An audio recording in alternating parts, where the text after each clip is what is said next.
I wasn't invited to the Monroe family reunion this year. No email, no text, not even one of those awkwardly forwarded invites by accident. Just silence. Which was ironic, because I'm the one who signed the event permit, approved the menu, and unlocked the estate gates that morning. They have no idea that while they sip wine and pose for group photos under the wraparound porch, I'm standing on the third-floor balcony, watching them from behind silk curtains. I'm not just crashing the reunion. I own it now. My name is Sierra Monroe. I'm 42, single, and the woman this family once called reliable, with that syrupy tone that always meant invisible. This estate, Eleanor's Rest, has hosted our family's summer reunion for nearly 5 decades. It's a 100-year-old southern manor tucked into the Blue Ridge Mountains, with mossy stone steps, creaking staircases, and gardens my mother once helped plant. For years it belonged to the Monroe Historical Trust, until they quietly put it up for sale after the roof started leaking and the preservation grants dried up. That's when I bought it, through a private shell company. No announcement, no fanfare, no Monroe approval needed. When I was little, this place was magic. My mother would bring me in white sandals and hand-me-down dresses. I'd chase fireflies at dusk while the adults drank bourbon on the veranda, their laughter mixing with the cicadas. But over time, the shine wore off. By high school, I was the girl asked to take group photos instead of being in them. By college, I was so helpful for arriving early to set tables and stay late to clean up. I graduated with honors. No one toasted me. I offered to help restore the estate's guest wing one summer, with my own nonprofit contacts, and Aunt Diane said maybe someone else could handle the logistics. So I stopped offering. I started working.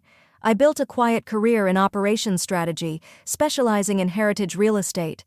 I spent 15 years learning zoning law, tax codes, and loopholes in preservation bylaws.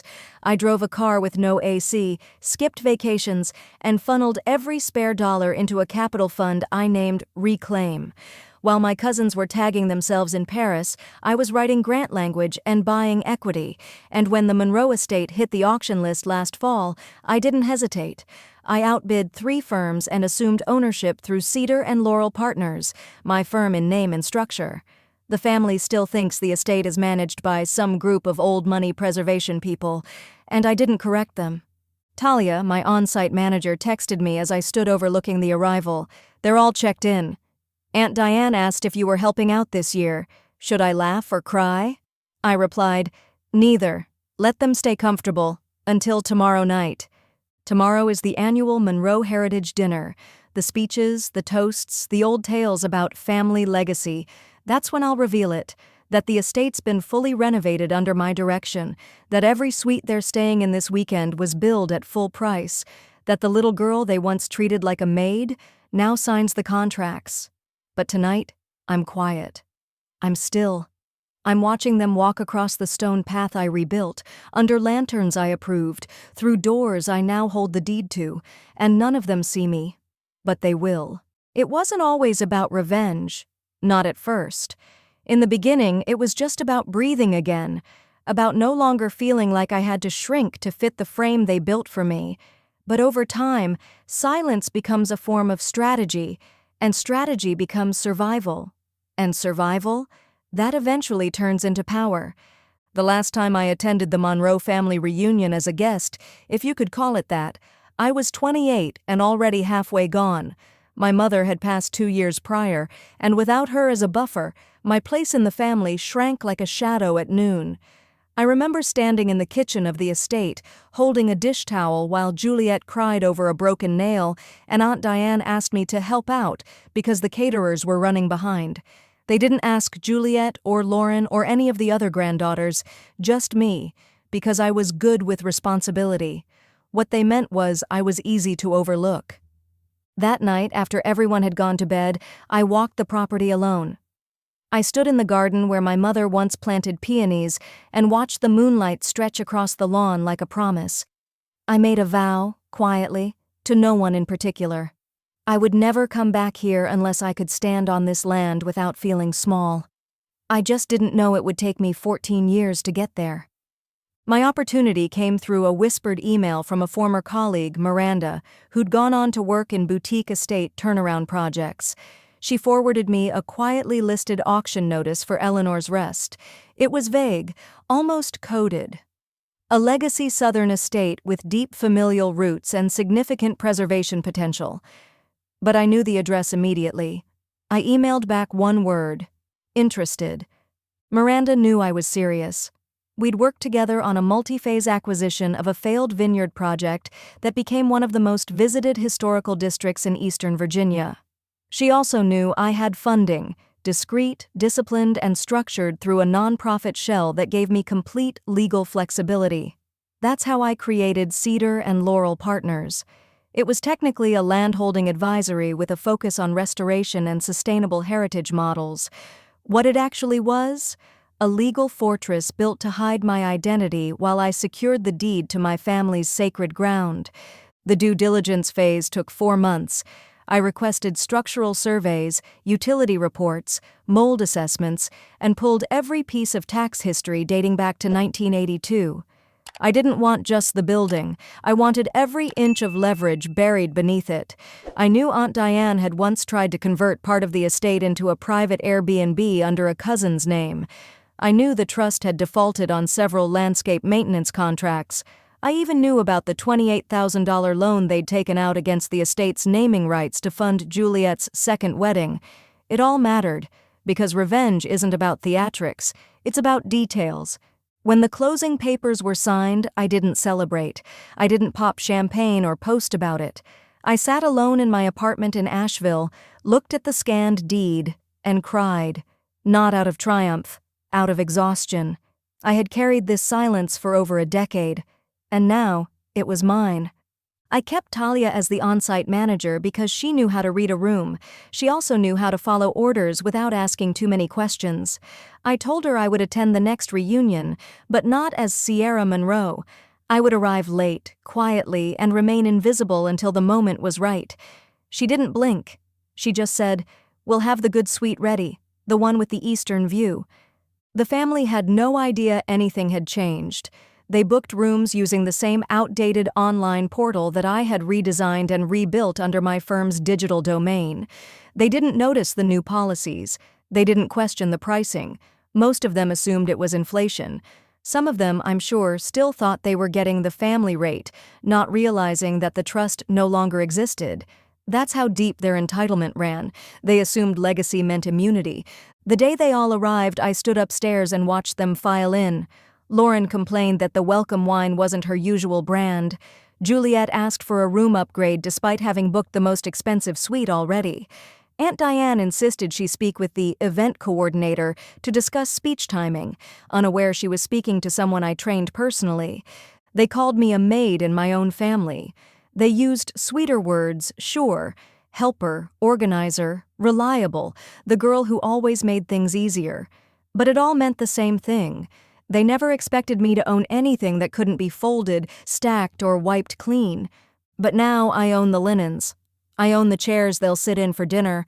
I own the estate they think belongs to their memories.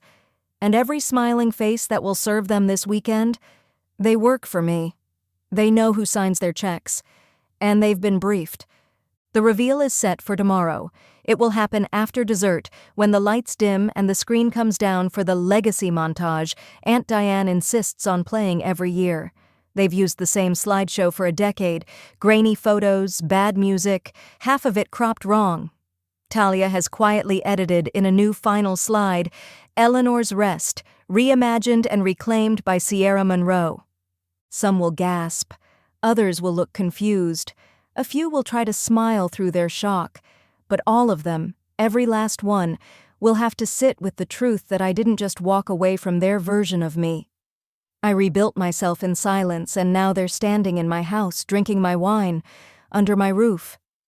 This isn't revenge for the sake of payback. It's revenge for the girl I used to be, the one who stayed late to clean up while they left wine glasses behind, the one who volunteered because it was easier than arguing, the one who never spoke up at the dinner table because she was too tired of not being heard.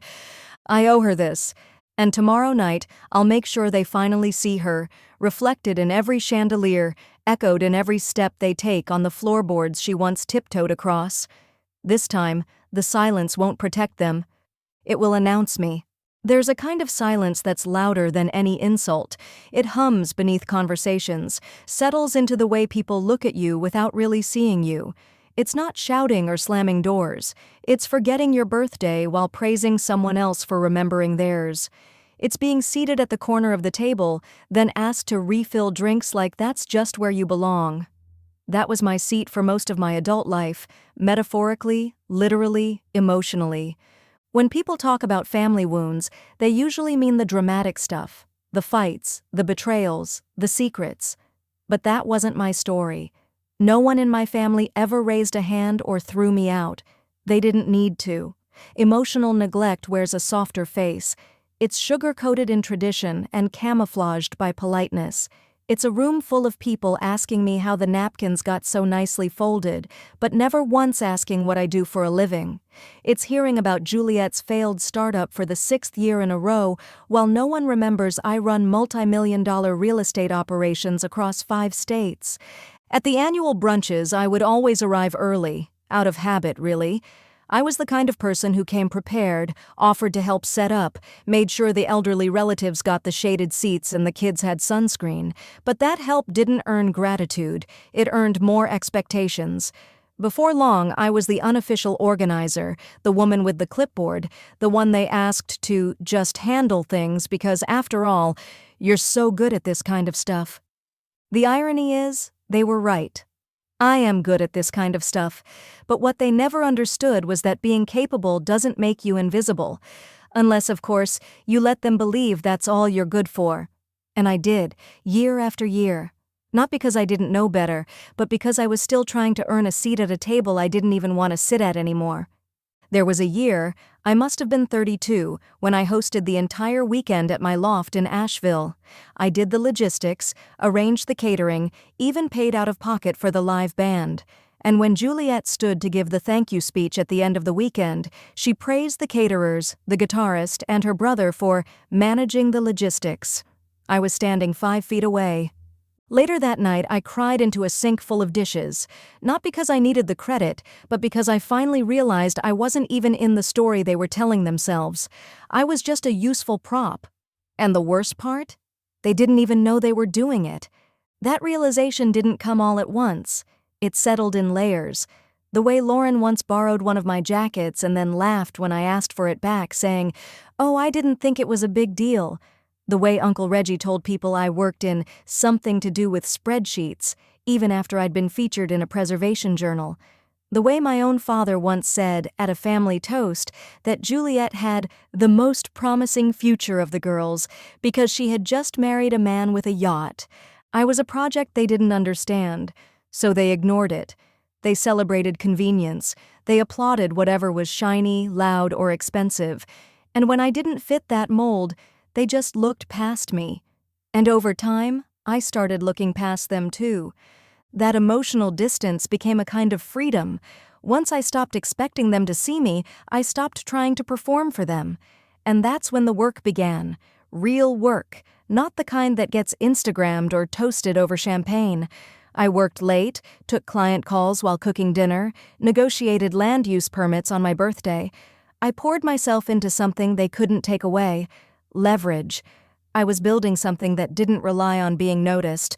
What I didn't realize until much later was that every single brunch, every offhand comment, every accidental exclusion was sharpening something in me. Not bitterness, focus. It became data, memory, motive, and eventually, momentum. Now, as I walk through Eleanor's Rest, this estate that used to host the very events where I felt like an outsider, I see it with new eyes. The hallways feel wider. The light through the windows is warmer. The weight of being overlooked has been replaced with purpose. I see Juliet in the sitting room taking selfies. I see Aunt Diane instructing a server to make the iced tea less sweet. And I feel nothing but distance, not coldness, just clarity. They still don't know. Not yet. But they will. Tomorrow night, when I take the mic after dessert, they'll see me for the first time in years. Or maybe for the first time, period. But I've already stopped waiting for recognition. This moment isn't about making them clap, it's about closing the loop. This place they claimed as a symbol of legacy, I saved it, I own it, I run it. And the cost of that? Was every ignored conversation, every stolen moment, every year I showed up and smiled through gritted teeth while they handed the praise to someone else.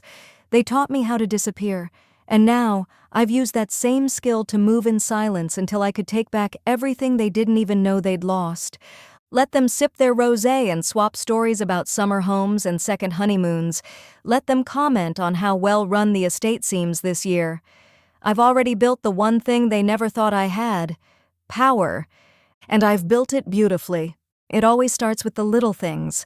The first sign that this year's reunion was different came when I stepped into the side dining hall just after breakfast. The staff was clearing plates and the family had shuffled off to the patio for mimosas. The air still smelled like waffles and orange zest, and I was scanning the room with a clipboard in hand, checking that the timeline for the day was on track, when Juliet's voice floated in from behind me. "Oh, good. There you are," she said brightly, the same voice she uses with department store clerks and flight attendants. "Could you give the staff a hand with the glasses? They're moving a little slow this morning." I turned to face her. She was in a lemon-yellow sundress, sunglasses perched like a crown on her head, her smile poised and effortless. She didn't blink, didn't hesitate. She didn't say, "Would you mind?" Or, "Could you check if someone's available?" She said it like it was fact, like it was obvious. I looked down at the clipboard in my hand, then back up at her. For a second, the old Sierra nearly answered, the one who would have nodded, smiled, rolled up her sleeves, and busied herself in the background. That version of me, the good one, the reliable girl, almost surfaced. But not this time. "I'll see what I can do," I said, my voice calm, even. Then I turned to Eliza, the new lead server I'd promoted 2 months ago, and handed her the clipboard. "Eliza," I said gently, "Juliet has a request." It was small, barely a moment, but the power shift was seismic. Eliza nodded without a word and moved to handle it. I didn't touch a single glass. I didn't adjust the trays. I didn't step in. Instead, I stepped out. I walked down the hall and out onto the veranda, where the rest of the family sat lounging like royalty, none of them realizing that the entire schedule they were following, from brunch to bonfire, had been built by me. There's a kind of thrill in letting people underestimate you. It's like owning a mirror no one else knows exists.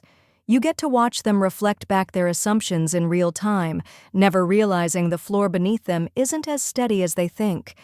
This year, the estate felt more like mine than ever. Not just legally, but operationally, energetically. The staff answered to me. The maintenance logs were in my name. Every change, from the new florist to the reduced water bill, ran through my desk. And yet they still looked at me like I was just visiting, like I was here on someone else's invitation. I let them. Power is quiet when it's real. It doesn't need to prove itself. It doesn't need to scream. It simply walks into the room, and the air changes. That afternoon, Aunt Diane pulled me aside near the west hallway. "Sierra, sweetie, would you mind helping me move some of the chairs from the chapel room? We need a few extra for the piano concert tonight." I smiled. "I'll have the staff handle it." She blinked, just once, then adjusted her scarf like she hadn't heard me right. "Oh, of course," she said. "I just figured, well, you always were so helpful." "I still am," I said, with a smile that didn't reach my eyes. "Just in a different capacity now." She gave a tight laugh, like someone who wasn't quite sure if the joke was on her. And then she walked away. That's when I knew the shift was working. It didn't stop there. That evening, as the family gathered on the lawn for cocktails before dinner, I stood near the rose archways, speaking quietly with Talia about a water pipe leak behind the north cabin. A few of the relatives passed by, barely registering us. They were too busy complimenting the canapés and discussing real estate markets they didn't actually invest in. "I just love how the staff is so polished this year," Lauren said, sipping her gin spritzer. "Whoever's managing this place finally figured out how to run it right." I didn't flinch. Talia, bless her, simply said, "We've had some leadership upgrades recently, quiet ones." Lauren nodded like she understood. She didn't. That night, after the cocktail hour, the entire family assembled for a casual cookout around the fire pit. String lights glowed overhead. Benches were lined with tartan throws. Music hummed softly from a Bluetooth speaker no one saw me connect. Cousin Michael made some joke about how this year's setup didn't look half bad, and Uncle Reggie grunted about finally getting what they paid for. I sat quietly by the edge of the circle, listening, not angry, just documenting. This is what they did every year: used the place, claimed the legacy, dismissed the hands that made it possible. I used to think I had to be loud to be heard. I don't anymore. All I have to do is wait, because tomorrow everything changes. I never knew Eleanor Monroe, but I carry her name like a secret I wasn't supposed to keep. She was my grandmother, my father's mother, and the woman for whom this estate was named. The story goes that her husband, Judge Harold Monroe, built the house for her as a wedding gift in 1902, complete with Georgian columns and a wraparound porch that overlooks the blue curve of the mountain ridge. In the photos they kept hung in the parlor, she's always wearing gloves and a sun hat, standing next to roses that still bloom today. But no one ever talked about her like she was real. She was a myth, a legacy, a name attached to letters and linen patterns and fundraising galas. But she was also the reason my mother met my father. Because Eleanor Monroe didn't just host garden parties, she managed the household, and after she passed, someone had to take her place. That someone was my mother, Clarice. She came to the estate at 21, recommended by a church friend to help around the house while the family transitioned. The story, as it was told to me in pieces, was that Clarice came for a job and left with a marriage. That sounds romantic if you don't know what it cost her. My father, Richard, was the only son of one of Eleanor's daughters, educated, respected, emotionally mild like all the Monroe men. He married Clarice after 2 years of courtship, and in doing so inherited not just a wife, but a complicated silence that stretched across generations.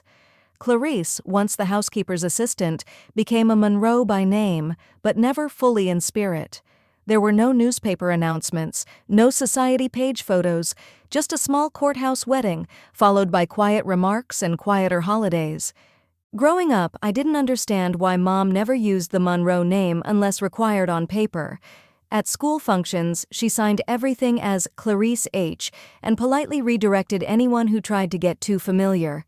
At family dinners, she sat near the kitchen entrance, not the head of the table. She taught me how to fold napkins like the estate staff and how to keep a running mental checklist of every face in a room, but she never said much about what she gave up to be there. Only once did I see her break. I was 16 and we'd just returned from one of the summer reunions. The car ride back was quiet. I thought it was exhaustion. When we pulled into our driveway, she turned off the ignition and sat still for a long moment. "You're going to have to work harder than they do," she said finally, "and even then, they still might call you lucky instead of brilliant." That's when I started seeing it all clearly. I wasn't just the awkward cousin with a quiet voice. I was the housekeeper's daughter. And that label never fully washed off, even when my mother ironed their tablecloths better than any of them could pronounce Monroe without sounding like a line from a Tennessee Williams play. By the time I was in college, my father had grown distant, disappearing into his work and his family's orbit. My mother remained steady, never bitter, just tired. I asked her once if she regretted marrying into this name. She smiled, soft and sad, and said, "No, baby. Just that I thought love would be enough to open the door." It wasn't.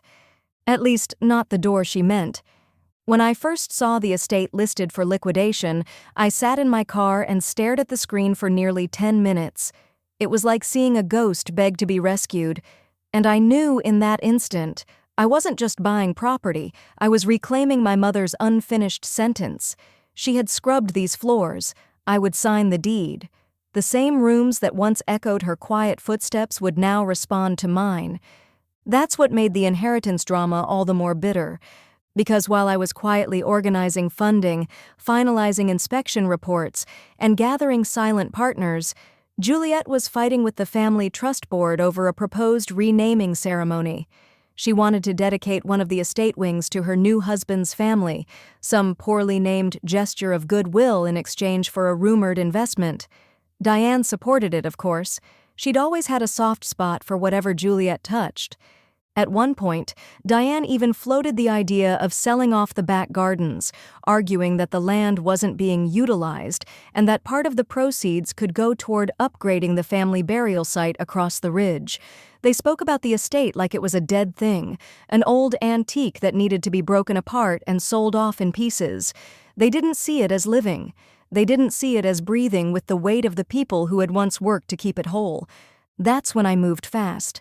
I offered a private bid to the management trust through Cedar and Laurel Partners. It was a long shot, but they were tired. The estate was draining resources. They accepted. The closing date was October 5th, the same day my mother passed 10 years earlier. Now, standing in the hallway where she once walked, I see things no one else does. The original wallpaper she steamed clean, the brass knobs she polished with lemon oil, the hairline cracks in the floorboard where she once stepped lightly, trying not to wake sleeping guests. This isn't just a house, it's a ledger. Every hallway is a column, every door, a transaction. Every insult my mother absorbed in silence has now been repaid, with ownership, with dignity, with presence. Tomorrow, when the family gathers for their grand legacy dinner, they'll toast to names they don't understand, to people they barely remember. They'll make speeches about Monroe pride, Monroe history, Monroe grit.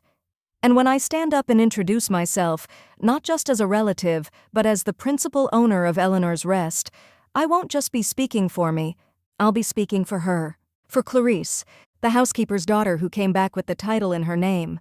I had learned by then that money doesn't always speak with volume. It whispers.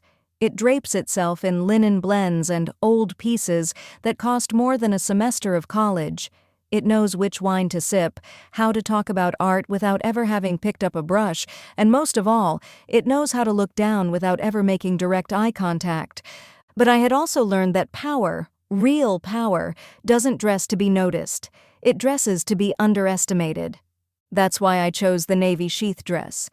It was simple, unadorned, and had a barely visible hem repair near the right hip that I'd done myself 2 years ago.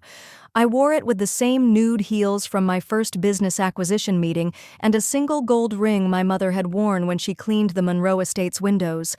I didn't wear anything flashy, not because I couldn't, but because I didn't need to. I wasn't dressing for applause, I was dressing for war. And wars, the quiet ones especially, are won in silence. The event that night was the Monroe Legacy Dinner, an annual performance masquerading as family tradition. Long wooden tables were set up under the estate's south arbor. Candles floated in mason jars. The air smelled of rosemary and citrus. The seating chart, which Diane always insisted on managing, had placed me near the end of the third table, next to the dessert station and beneath a flickering bulb no one had bothered to change. I took my seat without complaint. As I unfolded my napkin, I heard the first whisper, "Did you see what Sierra wore?" It was Lauren. "I thought tonight was formal." Juliet chimed in before the echo could fade. "It is formal. Well, formal adjacent. But you know Sierra, always practical." Laughter, low and tight, followed. I didn't turn my head. I didn't need to. They were 3 chairs behind me, seated closer to the candles, wearing dresses that cost more than my property manager's monthly salary. Juliet's was champagne silk. Lauren had something designer in black lace. Their heels dug into the estate's gravel like stilettos on a runway, and they looked at me like I had shown up to the Met Gala in pajamas. I sipped my water and smiled, because what none of them realized was that I had personally signed off on the dress code. Garden formal, it read in the invitations. Soft colors, weather appropriate, with consideration for terrain. It had been my language, my policy, my rules. They had chosen to ignore the part that mattered, consideration for terrain. And now they were trying not to topple over every time they stood from their chairs. Diane gave her annual toast midway through the second course. It was filled with the usual declarations of gratitude and generational pride. We've kept Eleanor's rest alive, she said, raising her glass, not just through inheritance, but through intention. I had to bite my tongue not to laugh. They had done nothing but take. The actual preservation, the maintenance, the legal filings, the grants, all of it had been me. Quietly, methodically, intentionally. I leaned back in my chair and looked around the table. They were praising themselves for existing, clapping for lineage, toasting names they wore like trophies while forgetting the people who made them possible. And I was the only one who had made anything happen.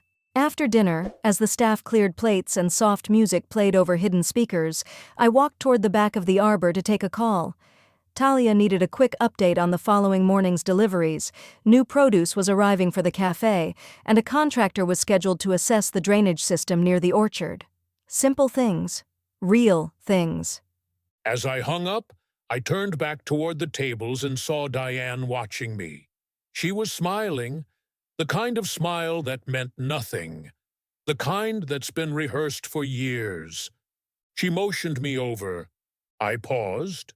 Then I walked. "Sierra," she said, placing a manicured hand on my arm. "Darling, I wanted to say thank you. You always know how to pull things together." I smiled. "Thank you, Diane. That means a lot." "And I must say," she continued, eyes flicking briefly down to my dress, "you always know how to keep it simple." It was a dig, wrapped in silk and handed to me with a glass of Chardonnay.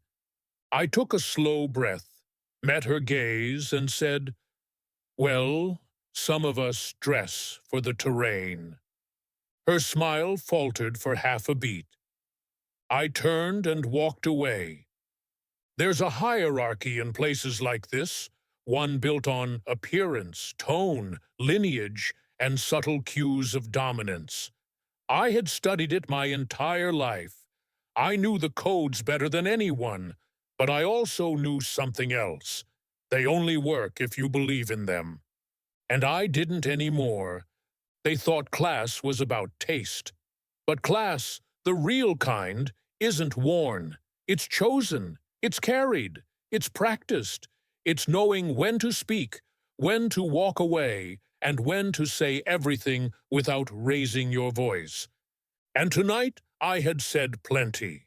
Not in words, in poise, in presence, in the way every staff member looked to me before making a decision, in the way Talia nodded at me when the music faded and the lighting cue triggered for the slideshow, in the way none of them, not Diane, not Lauren, not Juliet, understood how flawlessly the entire evening had unfolded, because I'd built it, every detail, every second, and I had done it in a dress they thought wasn't good enough.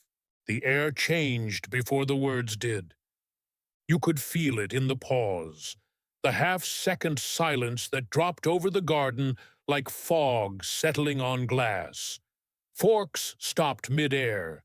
A champagne flute tilted just enough to spill onto someone's napkin, but no one noticed. All eyes had turned toward the projection screen as the slideshow's final image faded to black. Then came the words.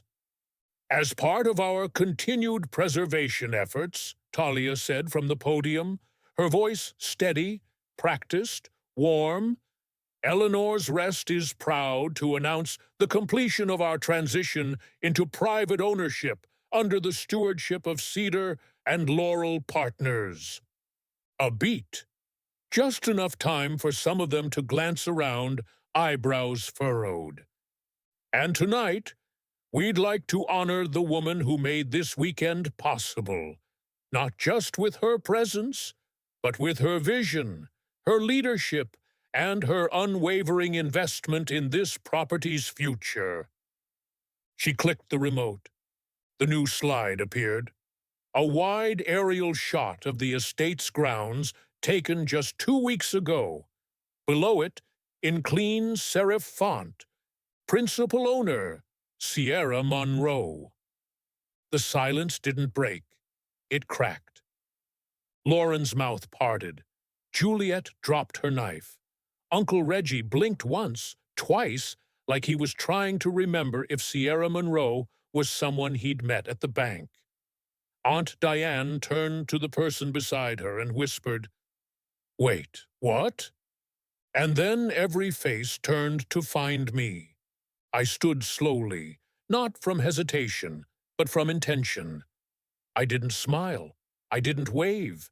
I just held their gaze as I walked from the back of the seating area toward the front, heels steady on the gravel path I'd personally approved for regrading last fall. My dress, the same one Juliet had smirked at an hour ago, didn't rustle. I had pressed it myself. I reached the podium, took the mic from Talia's hand, and turned to face them. "Good evening," I said, my voice even, clear. "Some of you know me. Most of you think you do." There were no claps, no cheers, just that taut, exquisite silence, the kind that follows a shattering. I didn't need to make a speech. The name alone was enough. But I had waited too long for this moment to let it pass without clarity. 3 years ago, this estate was at risk of permanent closure. The trust was bankrupt. Maintenance costs were spiraling. No one stepped in. I let the words hang there. They weren't accusatory, they were factual. And facts, when left unspoken too long, tend to sound like thunder when finally voiced. I did. I watched them absorb it. Juliet glanced toward Lauren like she was waiting for someone to tell her this was all a mistake. Uncle Reggie leaned back, his jaw tightening. Diane sat rigid, her wine glass frozen mid-lift. "I purchased Eleanor's Rest through Cedar and Laurel Partners last October. Since then, I've overseen every renovation, every staffing decision, every contract that made this weekend possible. And I did it all without saying a word. Until now." Someone shifted in their chair. A plate clinked. I continued. "For years, I came to these events as a helper, a background fixture, someone expected to work quietly and leave unnoticed. I wasn't on the welcome posters, I wasn't thanked in the toasts, but I remembered everything." I looked directly at Diane. And this year, when I saw that the invitations went out without my name on the list, I realized something. I paused, just for breath, just long enough for every eye to lock onto mine. I don't need to be invited to a place I own. I stepped down from the podium before anyone could find their words. I didn't wait for the polite applause. There wouldn't be any. Not yet. I walked past every table slowly, feeling their eyes cling to me like shadows that didn't know where else to go. As I neared my seat, I heard Juliet whisper, "Wait, she owns it? Like, really?" And Lauren, quieter still, said, "What does that even mean?" Diane said nothing. I sat down, folded my napkin neatly in my lap, and lifted my water glass. Ben, seated 4 spots away, hadn't spoken once. He was looking at me like I'd just stepped through a door he hadn't realized was ever closed. I didn't return his gaze. Instead, I leaned toward Eliza, the server nearest me, and said calmly, "Let's bring out dessert." Because no matter how shaken they were, the evening wasn't over, and I intended to savor every minute of it. The first one to speak to me after the reveal was Juliet. Of course it was. She approached cautiously, but with a familiar lilt in her voice, like nothing had happened, like the past 2 hours hadn't shattered the version of reality she'd been living in for 38 years. "Sierra," she said with a soft laugh, touching my elbow like we'd just run into each other at brunch. Wow, that was unexpected. I turned slowly to face her.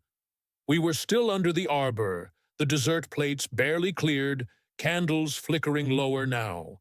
Staff moved quietly between tables, avoiding eye contact. The air was thick with the kind of tension that clings to the corners of your mouth when you don't know whether to smile or apologize. Juliet's eyes were bright. She was trying too hard. "I just wanted to say, this place looks incredible. You've done so much with it." She paused. "And I had no idea you were involved. I mean, obviously, I'd heard Cedar and Laurel was handling things, but I didn't know it was you behind it. That's amazing." I nodded once. "Thank you." She leaned in a little, lowering her voice. "So, listen, I was going to ask Diane about this earlier, but now that I know you're running things, we were hoping to get a discount on the garden suite next summer for the full reunion week. You know, family rate." Her tone was casual, like she was asking me to pass the butter, not to rewrite the terms of a lease she never paid for. I took a breath. Then I reached for my phone, tapped into the property database, and scrolled to her profile. "Juliet Stanford," I said, my voice smooth. "Last stay booked through the trust. Unpaid balance on catering overages from 2 years ago. You also requested waived pet fees without authorization and left a damaged chaise in the bridal lounge." She blinked, smile frozen. "Additionally," I continued, "your husband's name is attached to a sublet listing we found on Airbnb last year, renting out the garden suite for $2,400 a weekend, under a fake name. You used the estate's photos, without license." Juliet's mouth opened. I didn't let her speak. "We documented everything. Legal is aware. We let it go then because the trust was disorganized, and I hadn't assumed full operational control yet. But that's changed." She stared at me, the facade finally cracking. "I'm happy to let you book next summer," I said, stepping closer. "At full price. No discounts, no side doors, no favors." She tried to speak again, but the words caught behind her pride. "We're not family here," I said. "Not in the way you think. We're clients and contracts." I walked away before she could recover. It didn't stop there.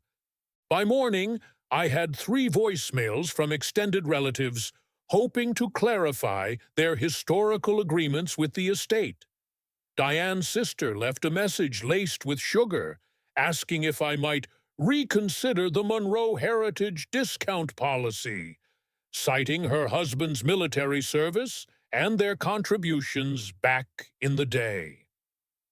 One message from Uncle Reggie's lawyer asked for a copy of the new lease terms on the South Wing cabin to avoid confusion, as if they hadn't been ignoring payment for years. The veil was lifting, and behind it, panic. They'd built a lifestyle around access, around assumption, around an unspoken belief that the rules applied to others, that being a Monroe meant never waiting in line, never paying the full bill, never being questioned. But I had the records now, the paper trail, the signatures, and more than that, I had the memories. The moments they thought were invisible because I never raised my voice, because I always smiled, because they assumed silence meant ignorance, It didn't. It meant I was documenting. The next confrontation came from Diane. She asked to speak with me privately, not in front of the family, of course. She requested the library, somewhere quiet, somewhere controlled. I agreed. She was already seated when I walked in, her hands folded neatly over her lap, the kind of posture only maintained by women who had been taught from childhood that their appearance was their currency. She smiled like nothing was wrong, like this was just tea on a Tuesday. "Sierra," she said, "first of all, I want to thank you again for everything you've done for the estate. Truly, we're all grateful." I said nothing. She continued, "That said, there's been some concern about how this transition is being communicated. I think a few people were surprised." Surprised? That's what she called it. I tilted my head slightly. Surprise tends to follow secrets. She blinked, then leaned in, dropping her voice. "We're family," she said, "and while I understand your role now, I think it would be helpful if we framed this more as a collaborative stewardship. You know, Monroe legacy preserved together. That kind of messaging. It keeps things clean." I almost laughed. Clean. "I don't need messaging," I said, my voice low. "I have receipts." She stiffened. "Excuse me?" I reached into my satchel and placed a folder on the table. Inside, copies of every invoice, email, and renovation permit I had approved over the past 18 months, all dated, all signed, all real. "I also have statements from former staff," I added, "people who left because they felt intimidated, dismissed, or disrespected by certain family members, including you." Her expression faltered. "This isn't a power struggle, Diane," I said. "This is a reckoning of facts, of names, of actions." I stood, placing my hands gently on the edge of the table. "And for the first time, it's not happening behind closed doors." She didn't stand. She didn't argue. She simply folded her hands tighter and stared at the folder like it might bite her. I left without another word.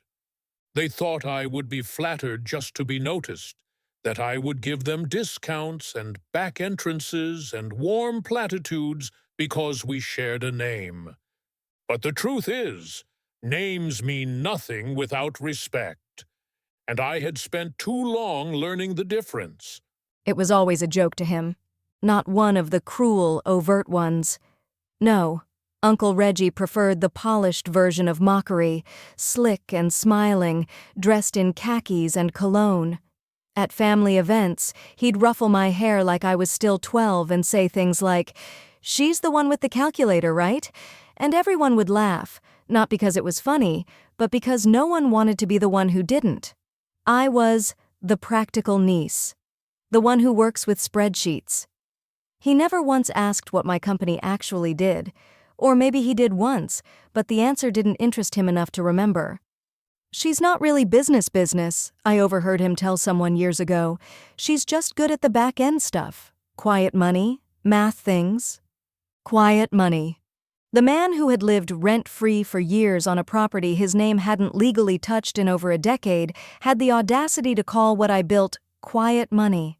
The same man who threw cocktail parties at Cabin 4 for his local donors, who printed brochures with the Monroe name on them and handed them out like candy at fundraisers, had always assumed I'd be grateful just to be invited, as if my entire career was some hobby they let me keep. So when the request came in to renew his lease, delivered through his assistant, not him, naturally, I didn't even blink. It was a formality to them, like reordering champagne. They assumed nothing had changed, that the estate still bent to Monroe bloodlines even when the paperwork said otherwise. His assistant's email was brief, confident, and entitled, "They wanted to renew Cabin 4 for another 3 years, under the current Monroe Legacy family rate, originally agreed to in 2011, and asked me to confirm renewal by the end of the week." That would have made sense, if the trust still existed, if the rate hadn't expired in 2019, if I hadn't spent the past year discovering exactly how Reggie had been using the property and profiting from it. I didn't reply immediately. Instead, I opened the folder I'd labeled Legacy Discrepancies, Internal Only, and pulled up the file I'd created 6 months ago, the one Talia had helped compile after she started noticing inconsistencies in guest logs, additional catering requests under vague aliases, and third-party rentals that didn't appear in official records. Reggie had been renting out the cabin as a strategic retreat space to political contacts under the table. He charged $2,400 per weekend, offered optional bourbon tastings, and billed it as family estate access. No one in the family knew. But I did. The next morning, I composed my response, typing each line with a measured hand. I thanked them for the inquiry. Then I noted that the Monroe Legacy Rate Agreement expired in 2019 and had not been renewed under the estate's current ownership. As such, Cabin 4 was no longer available under legacy provisions. I then stated, plainly, without flourish, that we had identified multiple instances of unauthorized commercial use of the cabin between 2020 and 2023, including income-generating bookings and unapproved branding of the Monroe name.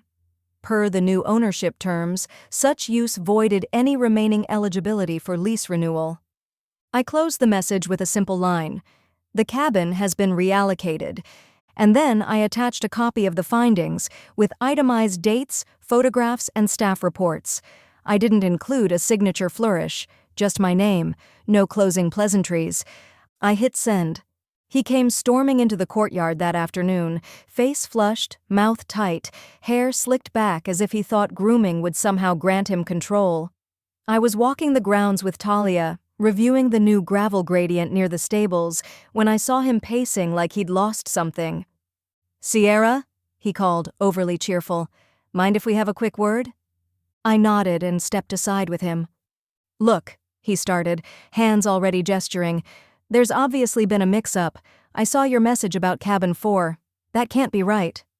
"It's right," I said simply. He laughed. "I mean, come on. We've been using that place since before you were old enough to drive. It's practically tradition." "It was a courtesy," I corrected, "and one that expired." "You really want to go down this road?" he asked, tilting his head, trying to smile. "We're family." "So were the staff you underpaid," I said. That stopped him. Just a breath. Just long enough to see the shift. "You think I was making money on it? Don't be ridiculous. Those were friends, supporters." "I think," I said, meeting his eyes, "that you assumed no one would ask questions, because no one ever did." His mouth opened, then closed. "I've already reassigned the cabin," I continued, "to a nonprofit that offers retreats to veterans and their families. They move in next month." The color drained from his face.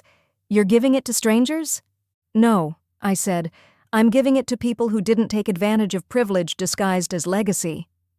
And before he could manufacture another protest, I turned and walked away, my heels clicking across the gravel, steady as ever. That was the thing about financial revenge. It didn't look like drama. It didn't make a scene. It arrived quietly, like a ledger balanced after years of careless errors. It lived in numbers, in receipts, in the legal weight of ownership. And it lasted. He thought I worked in the background, that I was the quiet niece who ran spreadsheets. But he didn't understand that spreadsheets are how you track power, that numbers are just stories, honest ones. And my story? It was finally being written in ink. He found me the next morning, near the orchard trail that curved behind the greenhouse, where the mountain laurel had just started to bloom. I was walking the path alone, holding a thermos of black coffee and a clipboard I wasn't even pretending to read anymore. The air was still, the sun not yet overhead. A soft breeze rustled through the trees, but otherwise it was quiet, a kind of stillness I hadn't had in years. "Sierra?" I turned. Ben stood a few feet back, hands in the pockets of his linen pants, hair tousled like he hadn't slept well. He looked tired, not angry, not hurt, just deeply unsettled, like he was still trying to make sense of the world and found the edges had changed. "I figured I'd find you here," he said. I didn't reply. He took a step closer. "Do you have a minute?" I nodded, though part of me wanted to keep walking. Not because I was afraid of what he'd say, but because I wasn't sure I had any anger left to burn. The fire had been replaced with something quieter, solid, immovable. He joined me on the trail. For a moment, we just stood in silence, listening to birdsong and the sound of leaves shifting in the distance. Then, finally, he spoke. "Why didn't you tell me?" It wasn't a demand. It wasn't even disappointment. It was something softer, a genuine question that had lived in the back of his throat for months, maybe years, and was only now willing to come out. I looked straight ahead. "Because you never asked." He inhaled slowly, nodding, the weight of the truth settling between us. "I guess I didn't think I had to," he said. "You didn't," I replied. That was the point. He didn't speak, not right away. I continued calmly. "You were never cruel, Ben, not like the others, but you were absent, quiet in a way that left space for their voices to be louder. I kept waiting for you to see it. How often I was pushed aside, asked to do more, expected to smile through it. I kept thinking, one day, you'd notice." "I thought I was supporting you," he said quietly, "staying out of the way, letting you do your thing." "You were staying comfortable," I corrected. "It was easier not to ask, easier not to notice. I didn't want a bodyguard, Ben. I just wanted a witness." He closed his eyes for a moment. "You're right." I let that hang in the air. No apology would fix it. But acknowledgement? That was a start. "When did you start buying into the estate?" he asked after a moment. "Almost 2 years ago, when I realized no one else was going to save it, and that no one expected it to come from me." He nodded again, slower this time. "I had no idea." "That's the thing, Ben. You never asked where I went on business trips. You never asked why I came home at 11 p.m., or why I kept 3 phones. You never asked why I was reading zoning law on our anniversary. I thought you were just ambitious. I was building something that mattered. Because I couldn't matter to this family unless I made something bigger than their expectations." There was a silence then. Not the heavy kind, the honest kind. "I wasn't trying to keep it from you," I said. "I just stopped hoping you'd ask." Ben looked down at the gravel beneath our feet. Then he said the one thing I never expected. "I'm proud of you." It was quiet, no flourish, no attempt at recovery, just that. And it did something to me. Not because I needed it, but because for the first time, I believed it wasn't performative. He wasn't saying it to fix the silence. He was saying it because he meant it. "Thank you," I said. He nodded. "Do you hate me?" I took a moment before answering. But I don't need you." And somehow that hurt less than I thought it would. Saying it out loud, letting it breathe. Because I didn't. Not anymore. We walked the orchard trail together for a few more minutes without speaking, and it wasn't awkward. It was peaceful, like a song that finally found the last note. He didn't reach for my hand. I didn't offer mine. We weren't pretending this was something it wasn't. He stopped near the old bench under the dogwood tree, the one we used to sit on during summer visits. "I'll check out tomorrow," he said. I need some time." I nodded. "I think that's good." He hesitated. "Will I see you again?" I met his eyes, soft but clear. "Maybe. But not here. Not in this story." He smiled, but it was sad. "Yeah, that makes sense." He turned and walked back toward the estate, hands in his pockets, leaving me standing beneath the tree where the sunlight cut through the branches in dappled gold.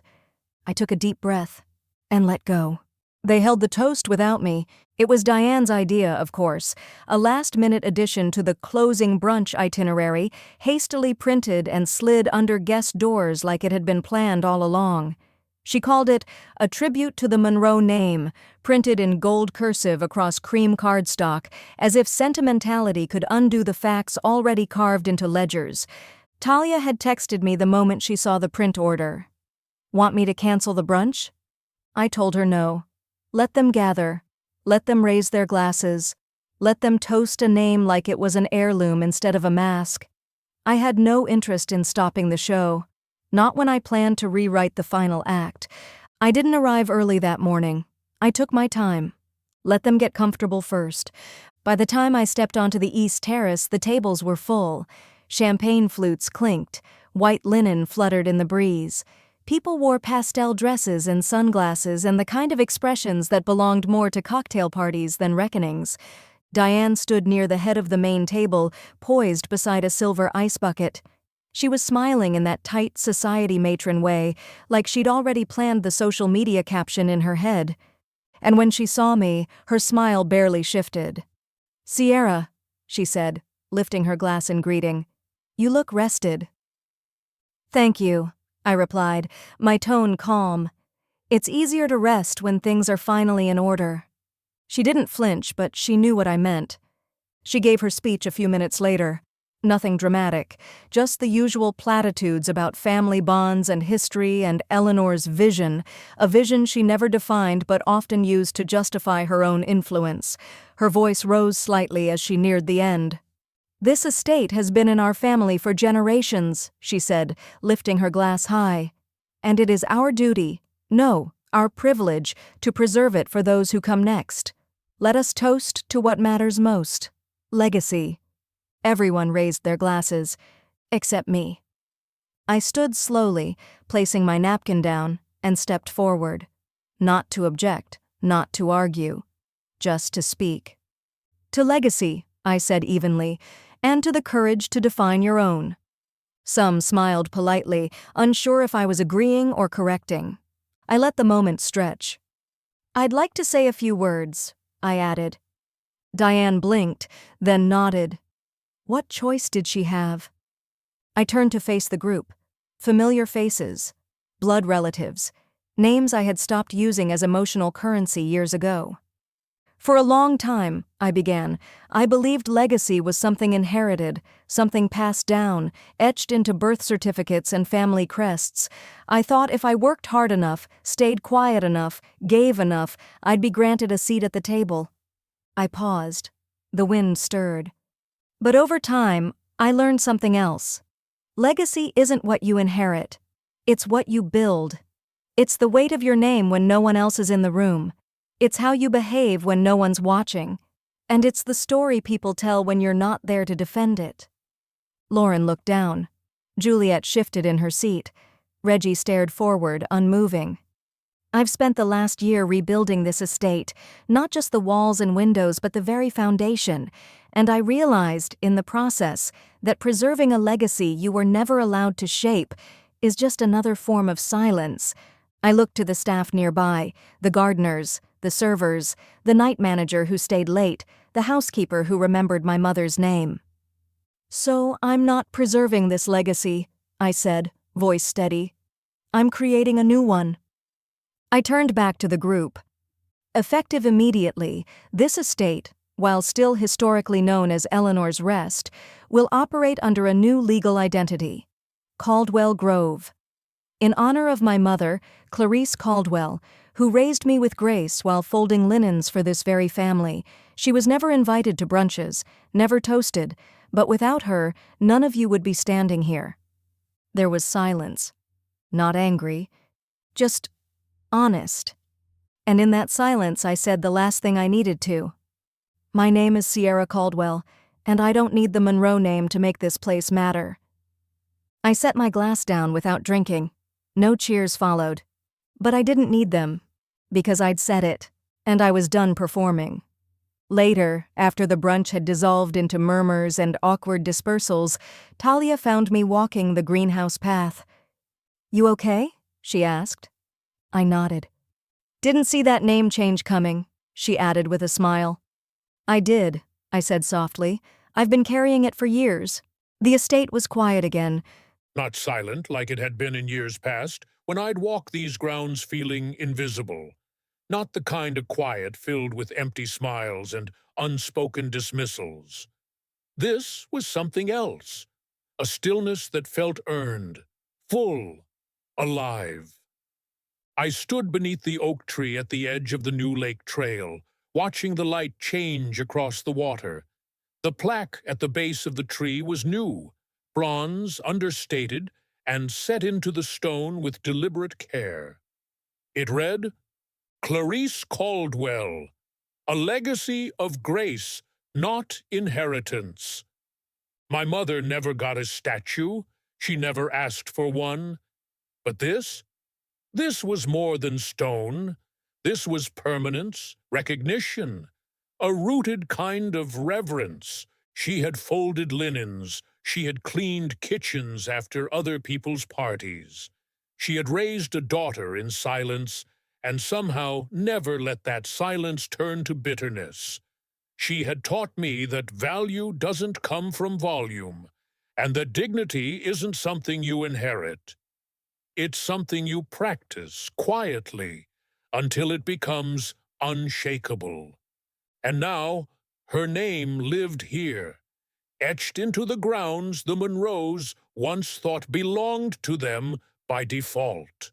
It belonged to her now. It belonged to me. They'd all left by then. Juliet and Lauren, red-eyed and quiet. Reggie, still simmering but too aware of the paperwork to protest. Diane, who shook my hand stiffly and muttered something about moving forward with mutual respect. No one argued anymore, not out loud, because they knew I hadn't won a fight. I had ended the illusion. Ben left a note on the nightstand in the South Hall suite. Just a single line in his small, neat handwriting. Thank you for doing what I couldn't. It didn't change anything, but it didn't have to. We had both moved past pretending we were still part of the same story. And somehow, that made the ending cleaner. The staff remained. Talia ran her first full operational meeting in the new office, and Eliza submitted a proposal for a community event series to host at the estate. Concerts, farmers' markets, writing workshops. She titled the proposal, Caldwell Grove Collective, a legacy in practice. I approved it the same day, because I no longer needed to own this place in secret. I didn't have to prove anything. I didn't have to keep my name quiet or hidden behind corporate shells. I had walked through fire, silence, and erasure. And I had come out intact. Better than intact, whole. I took one last walk that evening, just before the sun slipped behind the trees. The air smelled of pine and lemon balm. The greenhouse windows reflected pink and gold. As I reached the overlook, where the old gazebo still stood from Eleanor's original blueprints, I stopped and looked down at the main house. It looked different now, not because anything had changed in the stone or the roofline, but because I had changed. I no longer saw the rooms where I once folded napkins and held my breath to avoid being noticed. I saw the rooms I had rebuilt, the systems I had modernized, the staff I had paid properly, the gardens I had reimagined not for photo ops, but for children, for veterans, for writers who needed peace. I saw a future, and it had my mother's name on it. I didn't need to be applauded. I didn't need them to apologize, because what I had now could never be handed down. It had to be earned, and I had earned it, in silence, in spreadsheets, in long nights and longer weekends. In every moment I kept going, even when no one noticed. The legacy I built didn't fit on a coat of arms or a family crest. It fit in an open door, in fair wages, in the look on a stranger's face when they step into a space that was made for them, not just inherited. It fit in knowing I'd never again need a seat at someone else's table, because I had built the house. If my mother could see this now, I think she'd smile. She'd touch the plaque under the oak tree and say softly, "It was never about being seen.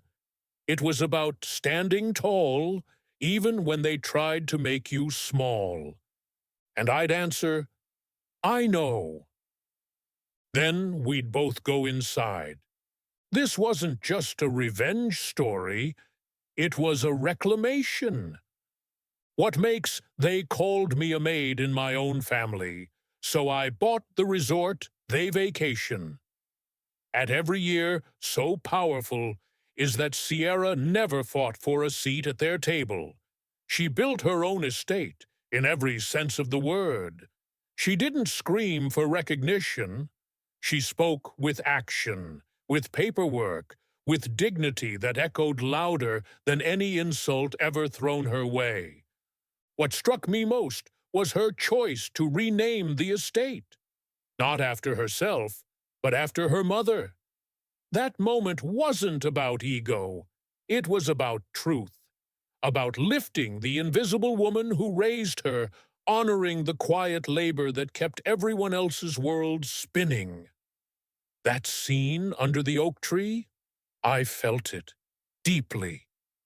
In the end, Sierra doesn't crush her family. She simply removes herself from their narrative, and in doing so, writes a better one. That's the kind of power people rarely see in stories. Not the explosion, but the silence that follows when the one they underestimated turns out to be the author of the ending.